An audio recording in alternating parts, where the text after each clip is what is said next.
దేవుని పరిశుద్ధ నామానికి మహిమ కలుగునుగాక. కూడి వచ్చిన మీ అందరికీ హృదయపూర్వక వందనాలు. దేవుడు మిమ్మల్ని దీవించునుగాక. హల్లెలూయా, హల్లెలూయా. కొద్ది నిమిషాలు దేవుని మాటలు మనం ధ్యానం చేద్దాం. భూమి మీద నివసిస్తున్న మనమందరమే సంపాదిస్తున్నాం. ఎవరు వారి శక్తి కొలది వారిని సంపాదించుకుంటున్నాం. అంతేనా? హల్లెలూయా. బైబిల్లో కొన్ని మాటలు ఉంటుంది, వాని సామర్థ్యం కొలది వానికి ఇచ్చాను అని ఉంటుంది. ఎవడి శక్తిని బట్టి దేవుడు వాడికి ఇచ్చాడు. 5 ఒకటికి, 2 ఒకటికి, 1 ఒకటికి ఇచ్చాడు. సంపాదించడం తప్ప సరే, ఇక్కడ కూర్చున్న మనలో ఎందుకోసం సంపాదిస్తున్నావు, ఎవరి కోసం సంపాదిస్తున్నావు అంటే రకరకాల ఆలోచనలు వస్తాయి, రకరకాల సమాధానాలు వినబడతాయి. బైబిల్లోంచి మాట చదువుదాం చూడండి. 1 దినవృత్తాంతాల గ్రంథము 22వ అధ్యాయము 14వ వాక్యము. అదే 1 దినవృత్తాంతాల గ్రంథము 29వ అధ్యాయము 2వ వాక్యం కూడా చదువుదాం. 1 దినవృత్తాంతాలు 22:14, 29:2. ఇదిగో నేను నా కష్టస్థితిలోనే ప్రయాసపడి యెహోవా మందిరము కొరకు 2 లక్షల మణుగుల బంగారము, 10 కోట్ల మణుగులు గల వెండి, కొలసలేనంట విస్తారమైన ఇనుము సమకూర్చి ఉన్నాను. మానులను రాళ్లను కూర్చితిని, నువ్వెంకనూ సంపాదించదువుగాక. ఆమేన్. చిన్న ప్రార్థన చేసుకుందాం. పరిశుద్ధుడ దివ్యమైన నామానికి స్తోత్రం. నీ లేఖనపు మాటలు మేము ధ్యానం చేస్తున్నాం. వినగలిగిన మనస్సును గ్రహించగలిగిన హృదయాన్ని మీరు కళ్ళకు ఇచ్చేయండి అయ్యా. మీ మాటలు సమయోచితం వివరించగలిగిన మీ జ్ఞానమును మీరు నాకు ఇచ్చి మీ నామమునకు మాత్రమే మహిమను తెచ్చుకున్నామని, మీరే మాతో మాట్లాడమని, మనుషుల ఆలోచన, మనుషుల ఉద్దేశం నిరర్ధకము కనుక వాటిని మరుగుపరిచి మీరు మాట్లాడమని యేసుక్రీస్తు నామములో అడిగి వేడుకుంటున్నాము తండ్రి. ఆమేన్. హల్లెలూయా, హల్లెలూయా. జాగ్రత్తగా వినాలి. కుమారుని దీవిస్తున్నాడు దావీదు. వెండి సంపాదించాను, బంగారం సంపాదించాను. మీరు వర్షానికి ఏం భయపడద్దు. దేనికి? వర్షానికి. పగలన్న అయితే బయట బట్టలు ఆరేసాను, చేపలు ఆరేసాను అని ఆలోచన ఉంటుంది. రాత్రే కదా. హల్లెలూయా. మరి మీ బిడ్డలు దీవిస్తారు కదా, అయ్యా నేను 1000 మణుగుల వెండి, బంగారం, వెలగల రాళ్ళు, తూచ చక్కిము కానంత ఇనుమును మొత్తం దేవుని కోసం సమకూర్చాను. నువ్వింకా సమకూర్చుదువుగాక. దేనికోసం అంట? ఎవరి కోసం? దావీదు కుమారుని దీవిస్తున్నాడు. నువ్వింకా దేవుని కోసం సమకూర్చుదువుగాక, ఇంకా దేవునికి అనుగ్రహించునుగాక, ఇంకా దేవుని కొరకు, దేవుని ఆలయము కొరకు నువ్వు విస్తారంగా సమకూర్చుదువుగాక అని దావీదు దీవిస్తున్నాడు. ఎందుకు సంపాదించాడు దావీదు? దేవుని ఆలయం కొరకు, మందిరం కొట్టడానికి కోసం. రాజయ్యాక కాదు, స్థిరపడ్డాక కాదు, తన కష్టకాలములోనే, తన చిన్నతనముగా ఉన్నప్పుడే, ఎక్కలేనంత కొండను ఎక్కించిన కీర్తులు రాస్తున్నప్పుడే, గొర్రెల దొడ్లో ఉన్నప్పుడే, కష్టకాలములోనే దేవుని గురించిన తృష్ణ ఆశ కలిగిన వాడు దావీదు. నా కష్టకాలము నుంచి అన్నాడా? స్థిరపడ్డాక అన్నాడా? కష్టకాలంలోనే. బైబిల్లో కొందరుమంది రాజుల గురించి చదువుతాం మనం. అతడు స్థిరపడిన తర్వాత మనస్సునందు గర్వించిన వాడై అని చదువుతాం. ఇప్పుడు స్థిరపడ్డాక గర్వం. ఇతడు కష్టకాలం నుంచి నేటి వరకు సింహాసనం స్థిరపడిన, శత్రువులు ఎవరు లేకపోయినా ఆ కష్టకాలం నుంచి నేటి వరకు వెండిని, బంగారాన్ని, వెలగల వస్తువులను, ఇనుమును, కలపను సిద్ధపరిచానయ్యా, ఇంకా నువ్వు దేవుని కొరకు సిద్ధపరచుదువుగాక అని దీవిస్తున్నాడు తన బిడ్డని. మనం దీవిస్తామా? ఈ రేంజ్లో. ఏ రేంజ్లో? పొలాలు, ధనము, డబ్బు, బంగారం, అవి ఇవి సంపాదించుకో అని దీవిస్తాం. కానీ ఇవన్నీ దేవుని కొరకు నువ్వు సంపాదించుదువుగాక అంటే దేవుని కోసం మాట్లాడరే. స్తోత్రం. హల్లెలూయా. మీరు ధ్యానంగా చూస్తున్నారు, దయతో చూస్తున్నారు, కోపంగా చూస్తున్నారు. ఎవరి కోసం సంపాదించాలంటే 29వ అధ్యాయం 2వ వాక్యం చదవండి. అదే గ్రంథంలో 29:2. నేను బహుగా ప్రయాసపడి నా దేవుని మందిరమునకు కావలసిన బంగారపు పనికి బంగారము, వెండి పనికి వెండి, ఎత్తడి పనికి ఎత్తడి, ఇనుము పనికి ఇనుము, కర్ర పనికి కర్రలు, అమ్మా గోమేదపు రాళ్ళు, చెక్కుడు రాళ్ళు, వింతైన వర్ణములు గల పలు విధములైన రాళ్ళు, మిక్కిలి వెలగల నానా విధమైన రత్నములను తెల్ల చలువరాయి విశేషముగా సంపాదించాను. మరియు నా దేవుని మందిరము మీద నాకు కలిగి ఉన్న మక్కువ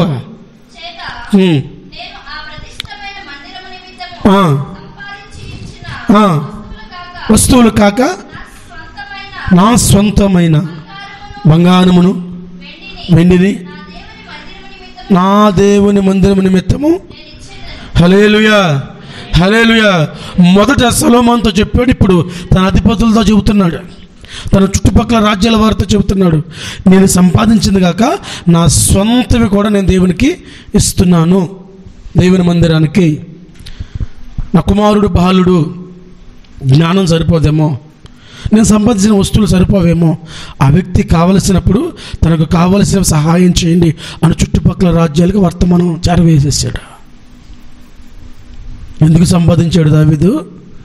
దేవుని ఆలయం కోసం అంట. బహుశా అందుకేనేమో నా ఉద్దేశాలు నెరవేర్చువాడు అని దేవుడు పిలిచాడు, హృదయానుసారుడు అని పిలిచాడు. నీ సింహాసనం స్థిరపరుస్తాను, ఒక్కడైనను నీ సింహాసనం మీద ఉండక పోడు అంటానికి కారణం ఇవేనేమో. బైబిల్లో కొందరు వ్యక్తులను చూద్దాం. ఎందుకంటే ఊరికే ఎవరు సంపాదించరు, ఎవరికనెవరో ఆ సంపాదనకు ఒక కారణం ఉంటుంది. బిడ్డల కోసము, అప్పులు తెరచడం కోసము, రకరకాల కారణాలు ఉంటాయి. బైబిల్లోంచి కొన్ని కారణాలు చూద్దాం. లోకాసు సువార్త 16వ అధ్యాయం 19వ వాక్యం. లూకా 16:19. ధనవంతుడు ఒకడు ఉండెను, అతడు ఊదారంగు బట్టలను సన్నపు నార వస్త్రము ధరించుకొని ప్రతిదినము బహుగా సుఖపడేవాడు. ఏం చేసేవాడంటే, అందరూ తెల్లపైకి ఎత్తండి, ఏం చేసేవాడు? సంపాదన సుఖపడడం కోసం. డబ్బులున్నాయి, మంచి మంచి బట్టలు వేసుకునేవాడు, ప్రతిదినము బహుగా సుఖపడేవాడంట. ప్రతిదినము ఎందుకు సంపాదిస్తున్నావు నాయన అంటే, సుఖపడడానికి. సన్నటి నార బట్టలు, ఓదారంగు వస్త్రాలు, సుఖం సుఖం సుఖం. బాగుంది. సొలొమోను ఒక మాట అంటారు, నీవు తిండిపోతవైన ఎడల నీ గొంతుకి కత్తిని అన్నం పెట్టుకో. ఎవరు చెప్పారు తెలిసి మాట? సొలొమోను. ఆయన వంట మెనూ తెలుసా మీకు? ఆయన మెనూ తెలుసా? మెనూ హల్లెలూయా. ఏం మాట్లాడుతున్నాను అర్థమవుతుందా? ఆయన ఏమేమి వండుకుంటారో తెలుసా? ఒక రోజుకి ఆ లిస్టు చదివితే ఇది రాజుగారి ఇంటికే, రాజుగారి దేశానికి అనిపిస్తుంది. ఆయన అంటాడు, తిండి పోతవైతే గొంతుకి కట్టడం పెట్టుకో, ఎందుకంటే ఎన్ని చేసే రాశాను ఆయన అన్నాడు, ఎన్ని అనుభవించే రాస్తున్నాడు. గయ్యాలతో కాపురం చేయడం కంటే మిద్దె మీద ఒక మూలకి వెళ్ళి కూర్చోవడం బెటర్ అన్నాడు. నీకు అర్థం తెలుసా సొలొమోను అంటే? అనుభవించాడు బాబు. అని అంటాడు, నా కన్ను చూడాలనుకున్నది, నా మనసు చేయాలనుకున్నది అభ్యంతరం పట్టకుండా చేశా, ఆయన అన్ని వ్యర్థం అన్నాడు. ఆయన చెబుతున్నాడు, తిండిపోతే గొంతుకు కట్టి అడ్డం పెట్టుకో అన్నాడు. ఎందుకు సంపాదిస్తున్నావు నాయన అంటే, అంటాడు ఈయన, బహుదినము సుఖపడటానికి. ఎందుకంటే ఈరోజు సుఖానికి అలవాటు పడి డబ్బు కోసం తప్పుడు మార్గాలు దొక్కుతున్న వారు కోకులలో ఉన్నారు. ధనం సంపాదించాల్సింది సుఖపడడానికి కాదు, ధనం సంపాదించాల్సింది సుఖాన్ని అనుభవించడం కాదు. అందుకోసం ధనం సంపాదిస్తున్నారు. ఈరోజు యవ్వనస్తుల జీవితాలు పాడైపోవడానికి కారణం, ఎవరైనా ఎక్కడైనా దొరికితే ఎందుకు వీళ్ళు ఇలా చేశారు, ఇలా ప్రవర్తించారు, ఎందుకు ఇంత అఘాయిత్యానికి వీళ్ళు పాల్పడ్డారంటే కారణము సుఖం పడటం కోసం, సుఖపడటం కోసం.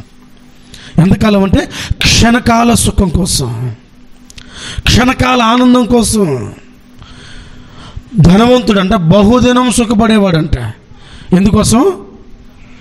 సంపాదన ఎందుకోసం? సుఖపడటం కోసం. ఇక్కడున్న మరి సంపాదిస్తున్నారు కదా, ఎందుకు సంపాదిస్తున్నారు? పిల్లల కోసం, పోషణ కోసం అంత పర్లేదు.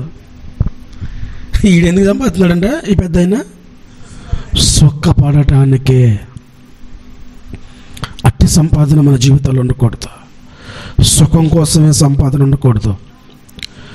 అల్పకాల సుఖం కోసమే సంపాదించే వరంగా ఉండకూడదు. అల్పకాల సుఖం కోసం పరిగెత్తాడు ఆకాను. ఇవన్నీ నీ బంగారాన్ని కానీ నేను దాచిపెడితే నా కుటుంబం జీవితం దశ మారిపోద్ది అనుకున్నాడు. నా కుటుంబము క్షేమంగా సుఖంగా బ్రతికేస్తుంది అనుకున్నాడు. రాళ్లతో కూడా చంపారు, రాళ్లతో కూడా చంపారు. సుఖం కోసం సంపాదించొద్దు. మార్కు సువార్తలో 10వ అధ్యాయం 22వ వాక్యాన్ని 24వ వాక్యం చదువుదాం. మార్కు సువార్త 10వ అధ్యాయము 22, 24. అతడు మిగుల ఆస్తి గలవాడు కనుక ఆ మాటకు ముఖం చిన్నబుచ్చుకొని ఏడుస్తూ దుఃఖపడుతూ వెళ్ళిపోయాడు. 24. ఆయన మాటలకు శిష్యులు విస్మయం ఉంది. అందుకేసు తిరిగి వారిది ఎట్లా, నేను పిల్లలారా తమ ఆస్తి యందు నమ్మకించువారు నా దుర్లభము. జాగ్రత్తగా నా మాట వినాలి. దావీదేమో దేవుని కోసమే అన్నాడు, రెండో మాటలేదు. ఇక మనం ఆయన క్వశ్చన్ చేయలేం. ఓ ధనవంతుడేమో సుఖం కోసం అన్నాడు. ఈ ధనవంతుడికి విస్తారంగా డబ్బులు ఉన్నాయి. యశుప్రభు దగ్గరికి వచ్చిన ఒక యవనస్తుడు, నా ధనవంతుడు బోధకుడు, నిత్య జీవం కావాలి నాకు అన్నాడు. అంటూనే ఏ మంచి కార్యం చేయాలో చెప్పు అన్నాడు. అంటే నిత్య జీవం పొందుకోవాలంటే మంచి కార్యాలు చేయాలి అని మెంటల్గా ప్రిపేర్ అయిపోయినాడు. యశుప్రభు అన్నాడు, అయ్యా నీ తల్లిని తండ్రిని సన్మానించు, నేను చిన్నతనం నుంచి అవి చేస్తున్నా అన్నాడు. Okay, very good. నిన్ను వల్ల నీ పొరుగు చిన్నతనం నుంచి చేస్తున్నాను. సరే, ఏ ఆజ్ఞ చెప్పినా నా చిన్నప్పటి నుంచి తెలిసి చేస్తాను అంటున్నాడు. అప్పుడు యేసుప్రభు అన్నాడు, నీకు ఒకటి కొదువుగా ఉందయ్యా, నీ మనసు అంతా ఎక్కడుంది, నీ ధనం ఎక్కడున్నాడో నీ మనసు ఎక్కడ ఉంది అన్నది కదా బైబిల్. నీ మనసు అంతా ధనం మీద ఉంది, అది అమ్మి బీదలకి చెయ్యి అన్నాడు. నువ్వు వచ్చి నన్ను వెంబడించు, నిత్య జీవం వచ్చేస్తుంది అన్నాడు. మంచి కార్యం చేస్తాడు కానీ ఎలాంటి మంచి కార్యాలు చేయడు. ఏ మంచి కార్యం చేయమంటే అన్నాడు కదా, ఉన్నతనాన్ని పేదలకు ఇచ్చేయడం మంచి కార్యమా చెడ్డ కార్యం? హల్లెలూయా. మాట్లాడాలి. ఉన్న డబ్బుల్ని పేదలకు ఇచ్చేయడం మంచి పనే చెడ్డ పనే? మరి స్టార్టింగ్లో ఏమన్నాడు? ఏ మంచి కార్యం చేయమంటావు అన్నాడు. నీ ఆస్తుని అమ్మి పేదలకు ఇచ్చాయంటే ఆ మంచి కార్యం చేయడానికి ఈయన ఇష్టపడలా. ఎందుకంటే అతడు మిగుల ఆస్తి గలవాడు కనుక సనుక్కుంటూ వెళ్ళిపోయాడు. గొప్పతనం ఉండాలి, ఆయనకి గొప్ప కావాలి. ఆస్తిపోతే వాళ్ళు ఎక్కేస్తాడు, ఆస్తిపోతే పేరుపోతాయి, ఆస్తిపోతే ప్రఖ్యాతులు పోతాయి, ఆస్తిపోతే అన్నీ పోతాయని మిగులు ధనవంతుడు గనక సనుక్కుంటూ వెళ్ళిపోయాడు. ఒక ఆయన పరిగెత్తుకుంటూ వెనకబడి వెళ్ళాడు మూటలు తెచ్చుకోవడానికి.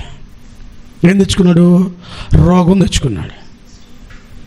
గెహాజీ రథ వెంబడి పరిగెత్తి వెళ్ళి రోగం తెచ్చుకున్నాడు. అబ్రహాం ప్రార్థన చేశాడు ఒకరోజు, అయ్యా నా దేవుడు అని యెహోవా, నువ్వు నాకు ఎంత ఇచ్చినా ఏమి, ఆ దమస్కు దాసుడు ఎలియాజరే యజమానుడు అయిపోతాడు, ఇదంతా అనుభవించాలంటే ఒక సంతానం అని అడిగాడు. ఏమన్నా ఈ డబ్బులు అనుభవించాలంటే ఆడెవడు పనుడు తినేస్తాడు, కాబట్టి సంతానం కావాలి అన్నాడు. హల్లెలూయా. ఏం కావాలన్నాడు? సంతానం కావాలన్నాడు. సరే, దేవుడు ఇచ్చినట్టు ఇచ్చి ఒకరోజు అబ్రహాంకి మెసేజ్ పెట్టాడు. ఏమని? అబ్రహామా, నీకు ఒక్కగానైనా ఒక కుమారుణ్ణి, అందులో మంచి మాట రాస్తాడు మోషే, నువ్వు ప్రేమించుచున్న నీ ఒక్కగానొక్క కుమారుని తీసుకొచ్చి ఆ మోరియా పర్వతం మీద బలి చేయి అన్నాడు. ఈయన ప్రార్థన చేసేంటే ఎందుకు అడిగాడంటే, అయ్యా దేవుడివైన యెహోవా, నువ్వు ఎంత ఇచ్చినా నాకేంటి, నాకు దాసుడే వారసుడు అయిపోతున్నాడు, వారసుడు కావాలని ప్రార్థన చేస్తున్నాడు. ఈయన వారసుని ఇచ్చి తీసుకొచ్చి బలి ఇవ్వమన్నాడు. ఆగిపోయాడు అబ్రహాము. ఉదయాన్నే రెడీ అయిపోయాడు. కట్లు సమకూర్చుకున్నాడు, నిప్పు సమకూర్చుకున్నాడు, కత్తి సమకూర్చుకున్నాడు. పనివారిని తీసుకొని, వీడిని తీసుకొని, ఈ ఇస్సాకుని తీసుకొని బయలుదేరి వెళ్ళిపోయాడు. అక్కడ దాకా ఏ డౌట్ రాలా ఇస్సాక్కి. పనులను ఇక్కడ పెట్టారా, మీరు ఎక్కడ ఉంటారు, బలర్పించి మరలా తిరిగి వస్తాం అని చెప్పి ఈ కట్టెలు తీసి ఇస్సాకు నెత్తిని పెట్టి కత్తిని నిప్పుని పట్టుకొని ఎక్కుకుండా అన్నాడు. ఎక్కుకుంటూ సగం దూరం లేక ఇస్సాకు డౌట్ వచ్చింది. నాన్న, దహన బలి అన్నావు కదా, కట్లున్నాయి, నిప్పు ఉంది, ఒక దహన బలి పశువును కాల్చడానికి సరిపోయినవన్నీ ఉన్నాయి దహించడానికి, బాగానే ఉంది, కానీ బలు పశువు ఏది అని అడిగాడు. అంత బాగానే ఉంది కానీ బలు పశువు ఏదని అడిగాడు. కట్లు మోస్తుంది ఎవరు? బలు పశువు కట్లు మోస్తుంది.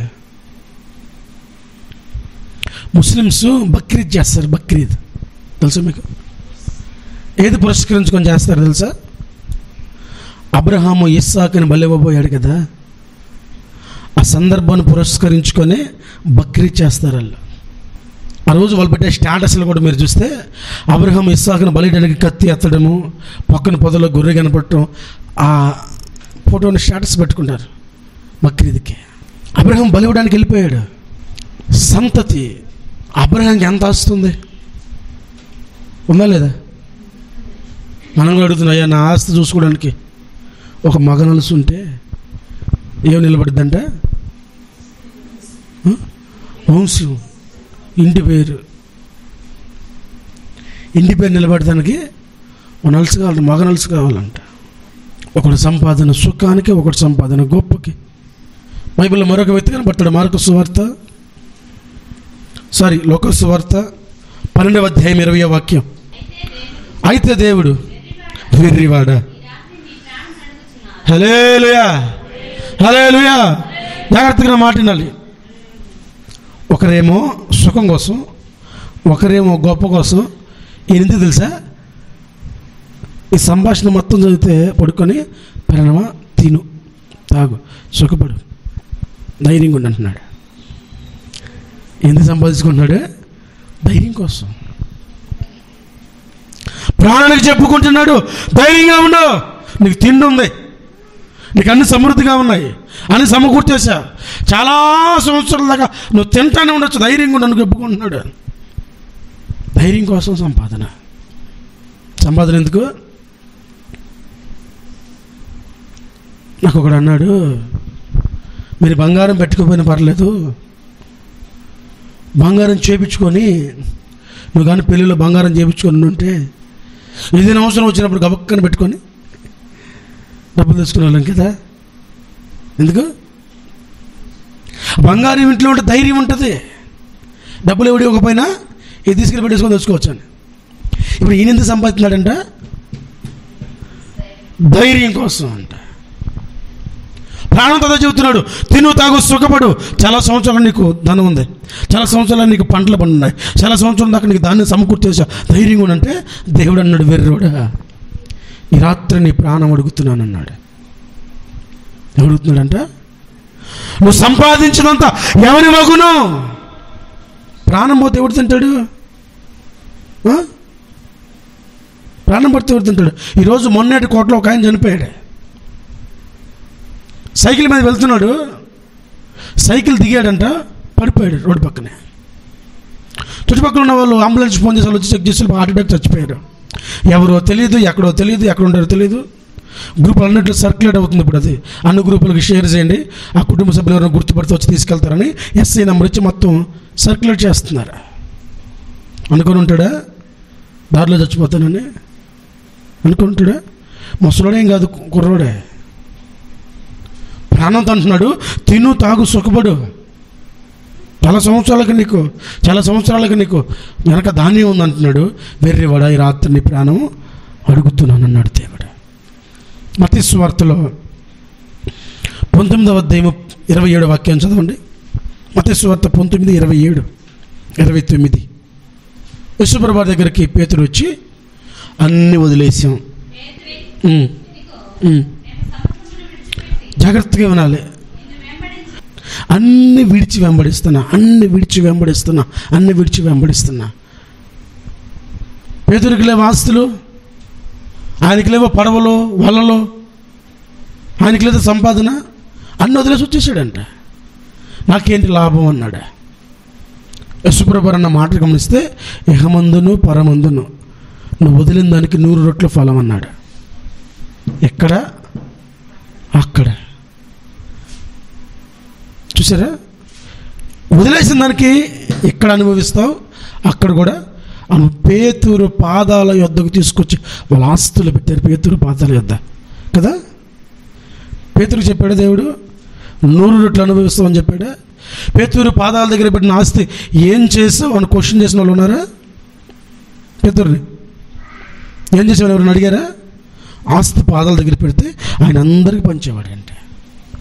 100 రొట్టెలు ఇక మందును పరమందును. సామెతలు 23:4 వాక్యం. ఐశ్వర్యము పొందడానికి ప్రయాసపడద్దు అమ్మా, నీకు అట్టి అభిప్రాయము కలిగినను దాన్ని విడిచిపెట్టు. దేని పొందకంట? ఐశ్వర్యం పొందడానికి ప్రయాసపడద్దు. యేసుప్రభువు అంటాడు శిష్యులతో, ఆకాశ పక్షులు చూడండి, విత్తవు, కొయ్యవు, పంటను సమకూర్చుకో, కొట్టల్లో దాచుకో, వాటిని పోషించుచున్న దేవుడు మిమ్మల్ని పోషించడా అంటాడు. అవి విత్తవు, కొయ్యవు, సమకూర్చుకో, వేకువన లేచి వెళ్ళి అన్ని తినేసి ఇంటికి వస్తాయి. ఎక్కడ దొరుకుతుంది వాటికి? వాడికి ఆహారాన్ని సమకూరుస్తుంది ఎవరు? ఐశ్వర్యాన్ని ప్రయాసపడద్దు. డబ్బులు సంపాదించడానికే ప్రయాసపడకూడదు. మన ప్రయాసం అంతా డబ్బులు సంపాదించుకోవడానికి అయి ఉండకూడదు. మన ప్రయాసం అంతా డబ్బు కోసమే అయి ఉండకూడదు. అటు అభిప్రాయం ఉంటేనంటే అది రెక్కలు వచ్చి ఎగిరిపోద్దంట. నువ్వు దానికోసం ప్రయాసపడితే దొరకదు నీకు. మొదట ఆయన నీతిని, రాజ్యాన్ని వెతుకుము, అప్పుడు అవన్నీ నీకు అనుగ్రహించబడతాయి. నువ్వు వెతకాల్సిన వెతుకుతాను వచ్చేస్తాయి. దావీదుకి కృపాక్షేమలు వెంట వస్తున్నాయి. ఈరోజు క్షేమం ఎక్కడ దొరికిద్దా, సంతోషం ఎక్కడ దొరికిద్దా అని మనిషి పరిగెత్తుతున్నాడు. కానీ దావీదేమన్నాడు? కృపాక్షేమలు నా వెంట వస్తాయి అంటాడు. నువ్వు దేనికోసం ప్రయాసపడుతున్నావో, దేన్ని వెతుకుతున్నావో చాలా పరిశీలించుకోవాల్సిన స్థితి మన జీవితాలకు అవసరం. మత్తయి సువార్త 6:19 వాక్యం. మత్తయి సువార్త 6:19-21 వరకు. భూమి మీద మీ కొరకు ధనమును కూర్చుకొనవద్దు, ఇక్కడ చిమ్మట తుప్పు తినేస్తాయి. జాగ్రత్తగా వినంటే, ఈ మధ్య వీటి న్యూస్లోనో ఎక్కడో చూశాను నేను. తండ్రి చనిపోయిన కొన్ని నెలలకి తండ్రి టంగి పెట్టేదో తీస్తే పిల్లల కోసం దాచిన సుమారు 2 లక్షల రూపాయల డబ్బులు చెదులు కొట్టేసి ఉన్నాయి. అవి పగలగొట్టి చూసి, ఇలా తండ్రి దాచిపెట్టిన డబ్బు చెదులు తినేసిందని మాకు ఎవరైనా సహాయం చేయండి, మా తండ్రి దాచిన డబ్బు మొత్తం చెదులు తినేసింది అని చెబుతున్నారు. పిల్లల కోసం తండ్రి దాచిన డబ్బు 2 లక్షల రూపాయలు చెదులు తినేసింది. యేసుప్రభువు ఎప్పుడో చెప్పాడు, భూమి మీద సమకూర్చుకుంటే చెదులు చిమ్మట కొట్టేస్తాయని. బీరువాలో, బ్యాంకుల్లో లాకర్స్ ఉంటాయి. లాకర్స్ తెలుసా మీకు? లాకర్లో పెట్టిన డబ్బులు చేతులు తినేసాయి. లాకర్లో డబ్బులు ఎందుకు పెడతారంటే సేఫ్టీ అనమాట. ఇది ఇంకా అక్కడ లాకర్లో సేఫ్టీ కోసం పెట్టినా చేతులు తినేసింది. బ్యాంక్ ఓన్ అడిగితే ఇది ఎలా జరిగిందో ఎంక్వైరీ వేస్తామన్నాడు. ఆ ఎంక్వైరీ వచ్చేటప్పుడు తెలియదు ఎప్పుడు బ్యాంక్ ఇదే తప్పు అని చెప్పేది ఎప్పుడు.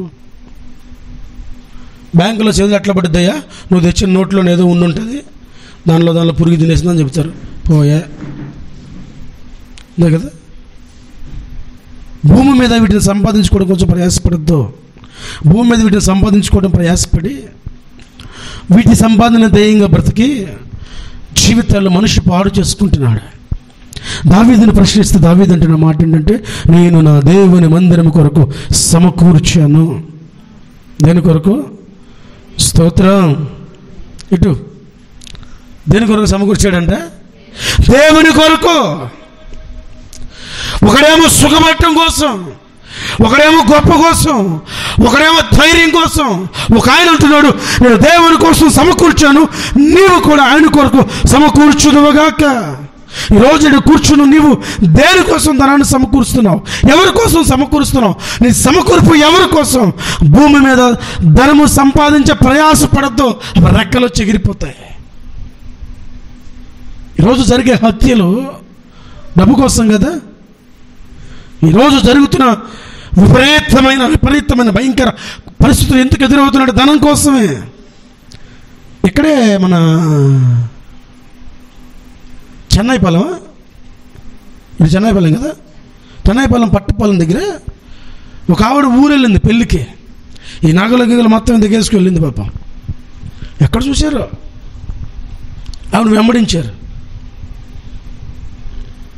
బయట ఇంటికి వచ్చి బయట ఆవిడ పడుకుంటే ఇంత సీకు మొక్క, ఇనుప సీకు ఉండదు కదా, గుచ్చితే తలలోంచి వచ్చేసింది.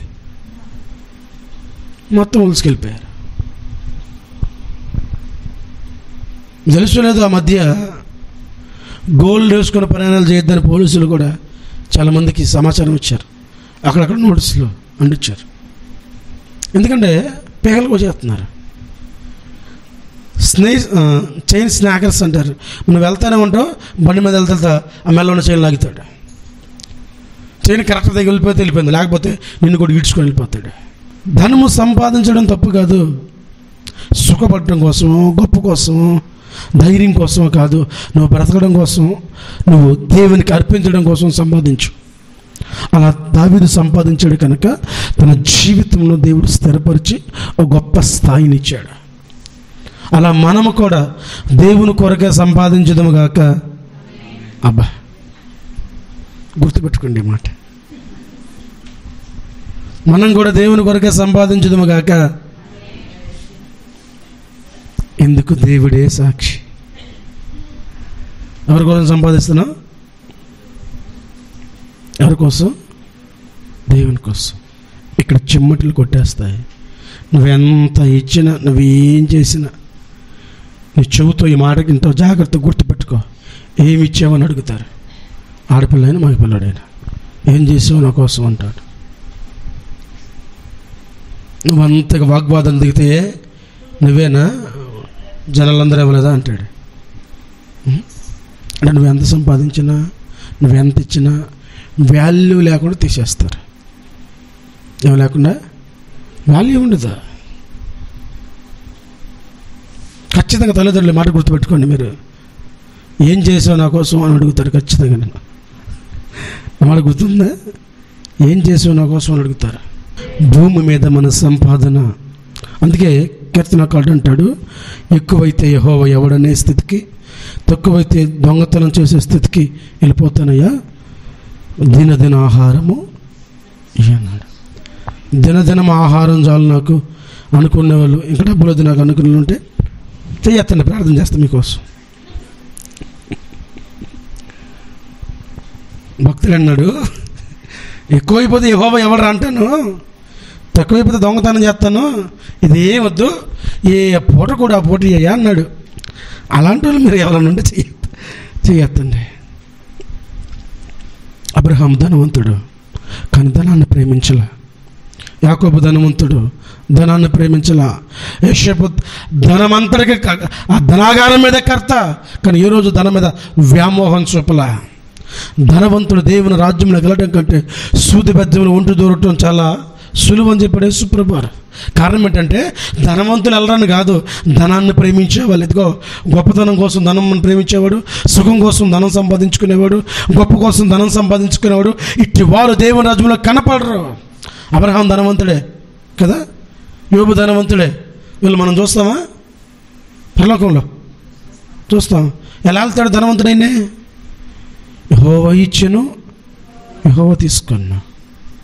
ధనం కలిగి ఉండడం తప్పు కాదు, దాన్ని సంపాదించే ఉద్దేశం సరైనది కాకపోవడం తప్పు. డబ్బులు సమకూర్చుకోవడం తప్పు కాదు, సమకూర్చుకునే విధానం తప్పు అయితే మాత్రం, వేరే వేరే పద్ధతులు అయితే మాత్రం అది ఖచ్చితంగా తప్పు. కాబట్టి మీరు ధనవంతులుగా ఉందురుగాక, దేవుని కోసమే సంపాదించుదురుగాక. దేవుడు మిమ్మల్ని దీవించునుగాక. దయచేసి అందరూ మోకరించి ప్రార్థన చేసుకుందాం.